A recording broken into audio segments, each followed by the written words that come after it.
मुझे आदमी का सड़क पार करना हमेशा अच्छा लगता है, क्योंकि इस तरह एक उम्मीद सी होती है कि दुनिया जो इस तरफ है शायद उससे कुछ बेहतर हो सड़क के उस तरफ। जिस तरह केदारनाथ सिंह की यह कविता उम्मीद देती है, वैसे ही उम्मीद गांव में, ढाड़ी में, कॉलोनी में, शहर में बनी नई सड़क भी देती है। जब भी नई सड़क बनती है तो हम कहते हैं ऐसी मस्त रोड बनी है कि पेट का पानी भी नहीं हिलता। लेकिन यह कहानी आम है कि सड़क बनी और पहली बारिश में ही बह गई। तो इसका क्या उपाय किया जाए? इसी सोच में प्लास्टिक के कचरे की मदद से सड़क बनाने का आइडिया आया और अब भारत में 1.25 लाख किलोमीटर से ज्यादा सड़कें प्लास्टिक के कचरे से बन चुकी हैं। यह सबको पता है कि भारत में हर साल सड़कें टूटती हैं। गांव देहात की सड़कें ही क्या, नेशनल हाईवे तक टूटे फूटे दिखते हैं। वहीं 138 करोड़ की आबादी वाले देश में प्लास्टिक का कचरा भी खूब निकलता है। केंद्रीय प्रदूषण नियंत्रण बोर्ड की साल 2019 की रिपोर्ट के अनुसार भारत में रोजाना 25,940 टन प्लास्टिक कचरा निकलता है, यानी लगभग 9,000 एशियाई हाथियों के वजन के बराबर। इसमें से केवल 24% कचरा ही रिसाइकिल होता है, बाकी नदी नालों और बाकी जगहों पर बिखरा रहता है। अब इतने कचरे का निपटारा कैसे हो?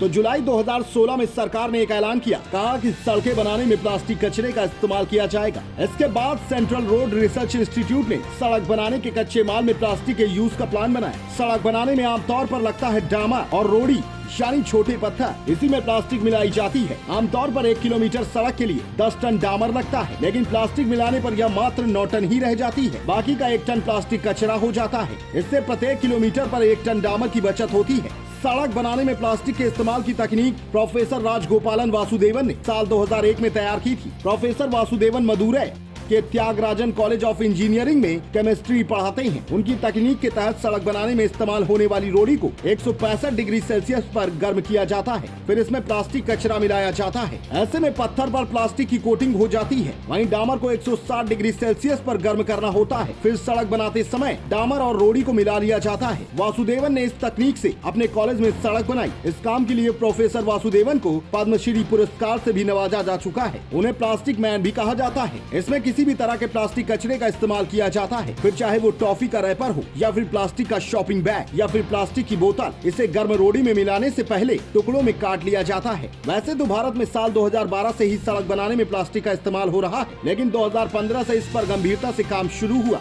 साल 2017 से तो नेशनल हाईवे में भी प्लास्टिक का कचरा उपयोग में आने लगा और अब प्लास्टिक का उपयोग अनिवार्य हो गया है। सड़क परिवहन और राजमार्ग मंत्रालय के अधिकारियों के मुताबिक 3 साल में 11 राज्यों में इस तरीके की सड़क बनी है। इसमें महाराष्ट्र, झारखंड, मध्य प्रदेश, असम, बिहार, दिल्ली, तमिलनाडु, हिमाचल प्रदेश, नागालैंड जैसे राज्य शामिल हैं। जम्मू कश्मीर राष्ट्रीय राजमार्ग पर तो 275 किलोमीटर के हिस्से में प्लास्टिक का उपयोग हुआ है। इसके अलावा नोएडा में महामाया फ्लाईओवर के पास बनी सड़क में 6 टन प्लास्टिक इस्तेमाल हुई। दिल्ली मेरठ एक्सप्रेसवे पर यूपी गेट के आसपास 1.5 टन से ज्यादा प्लास्टिक कचरा खपाया गया। दिल्ली में धौला कुआं से एयरपोर्ट तक जा रहे राजमार्ग पर भी प्लास्टिक कचरा काम में लिया गया। लखनऊ में गोमती नगर में भी इसी तरह की सड़क बनी है। नागालैंड में 150 किलोमीटर और हिमाचल में 138 किलोमीटर सड़कें प्लास्टिक के इस्तेमाल से बनी हैं। सरकार ने अब अगले 1 साल में प्लास्टिक से 1 लाख किलोमीटर सड़क बनाने का लक्ष्य रखा है। भारत के बाद भूटान, ब्रिटेन और नीदरलैंड्स में भी प्लास्टिक कचरे से सड़कें बनाने पर काम हो रहा है। सड़क बनाने में आने वाला खर्चा कम होता है। प्लास्टिक मिलाने से डामर का खर्च 10 से 15% तक कम हो जाता है। प्लास्टिक के चलते सड़क में पानी रिसता नहीं है, इससे गड्ढे नहीं पड़ते और सड़क की उम्र दोगुनी होने तक बढ़ जाती है। साथ ही पर्यावरण को नुकसान पहुंचाने वाले प्लास्टिक कचरे का इस्तेमाल भी हो जाता है। वैसे अभी यह काम शुरुआती चरण में ही है, क्योंकि इसका इस्तेमाल अभी भी बड़े स्तर पर नहीं हुआ है। ऐसे में प्लास्टिक कचरे से सड़कें बनाने के क्या नुकसान है, ये आने वाले वक्त में ही पता चलेगा। Special report, fantabulous news.